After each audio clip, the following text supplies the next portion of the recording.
Welcome back to Primetime Sports Monday.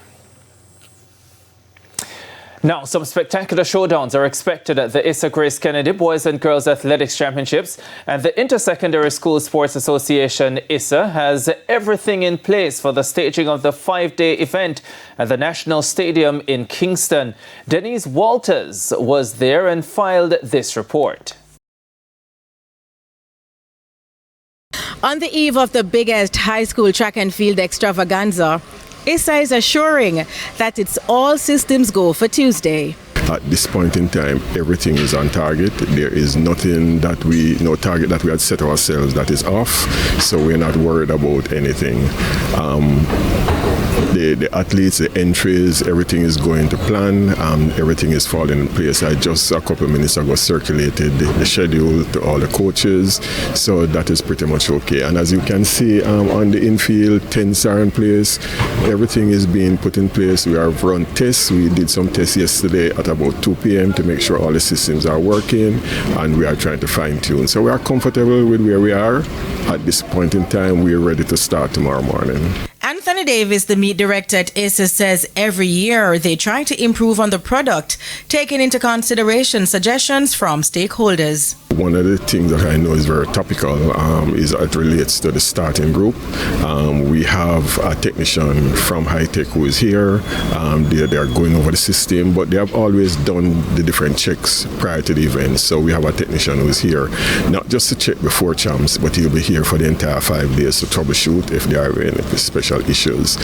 In terms of other improvements, as I said, may not be visible to the spectators, but certain for the coaches. And if you make things better for the coaches, you may end up with a more efficiently run meet, better for the athletes. For example? So in the warm-up area, we'll actually have a split screen where what we'll have is the screen showing in competition area activities, and it will have the call times displayed.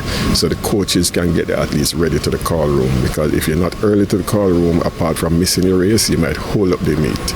And with the inclement weather threatening to put a damper on things, there are measures put in place to compensate for time lost. Based on what happened last year when we turned up on a section of the track was repaired and we had to delay, we put in place a time loss policy.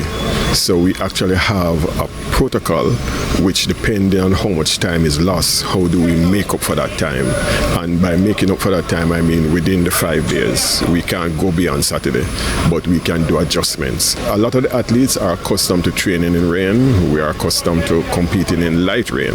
Rain will only affect us as far as safety issues is concerned. The equipment in most cases is waterproof. We can cover them, so we shouldn't have too much issue. Blow dryers to blow off the track, but the track is sloped in such a way there should be no settlement anywhere along the way. There is an appeal to spectators to look out for vulnerable groups. We have a tendency to stand for every race. So we are going to be making an announcement at intervals. I know it's going to be difficult, but we are going to make an announcement, because remember, coming to champs will be elderly, people with disability, and if every time you were to stand, it means they have to stand if they want to see, or they will leave with a less than pleasant experience having come to champs because they can't stand up for every race.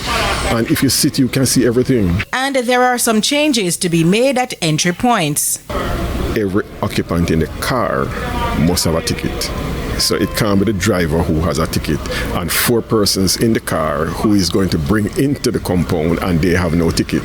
So anybody who you see beyond the perimeter fence of Statue Road or the entire National Stadium, for them to get here, they would have had to have a ticket.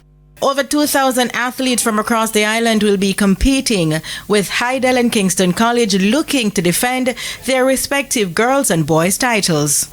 I am Denise Walters reporting from the National Stadium for TVJ Sports.